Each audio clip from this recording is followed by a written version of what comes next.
have no clue what I'm talking about. I'm gonna switch the camera, I know.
Dun da da da. Oh my god. You guys can see my garden is still growing. You got these little weird ass flies over here doing whatever they're doing to the plant. Hopefully they're not killing it. You got that little plant over there. You got this thing. And then there used to be something right there that died like instantly because I don't even know. Like, I watered it the very first day and the next day it was dead. I don't know if it was already dying before I bought it and brought it home or what, but how I write my riffs is just by jamming along and just coming up with something creative. That's all I actually ever do, you know. I don't really ever think about, I'm gonna want it to be like aggressive. I want it to be sound like this. I do have like sometimes in mind I'll say, okay, I want it to be like a metalcore or like a hardcore riff or something, and then I might think of like, okay, what would Lamb of God do in this incident, or what would like my favorite band do? And when I think about that kind of stuff, I look at the band and I look at my riff and I'm like, yeah, that kind of sounds like similar to what that band would do in that situation. Because that song, to me, if you don't know who the band is, it's Shadows Fall is what kind of riff I was going for. That's kind of what I was going for in this incident. But that's like I said, that's what I was going for, and that's the kind of music I'm vibing for. And the only problem is with me, I don't have any way of adding drums or anything like that, which I would love to have drums behind the thing, because yes, you can have guitar all day and you can be the best guitar player ever, but if you don't really have a way to add a little bit of drums or something, it's not going to make a song a great song. It's just going to be you riffing on a guitar. And that's what my problem's always been, is not having the ability to add drums or actually record myself. That's why I've always said, okay, I'll pull out my camera, record a video, and upload it to YouTube so I can remember the riff.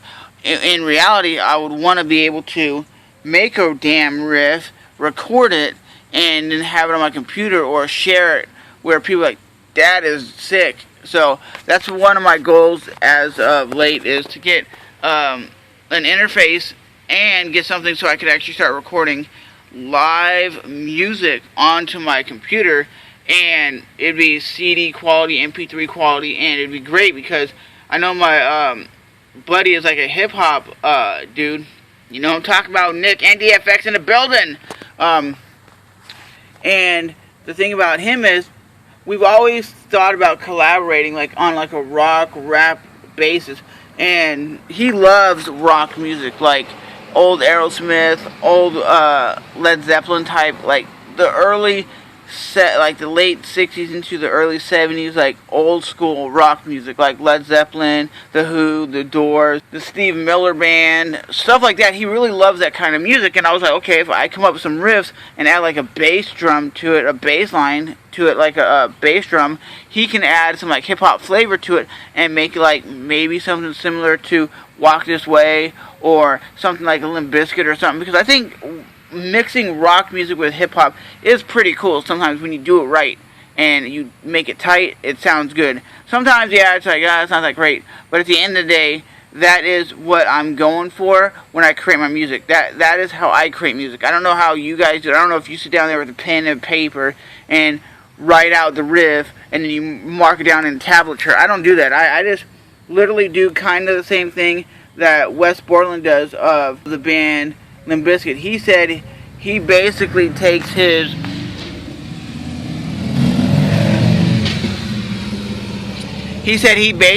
plays a riff and then will keep rehashing and replaying it until it sounds really tight and it sounds really great. And that's what he does, and that's what I do pretty much. I'll sit there and play that riff for like a month, just keep overdoing, and eventually I'll say, no, I'm going to switch this up, or try this, or try that, and that's how I get my riffs. So I'm going to head back into the crib, go eat, and probably throw this up to the guitar channel here on my YouTube channel.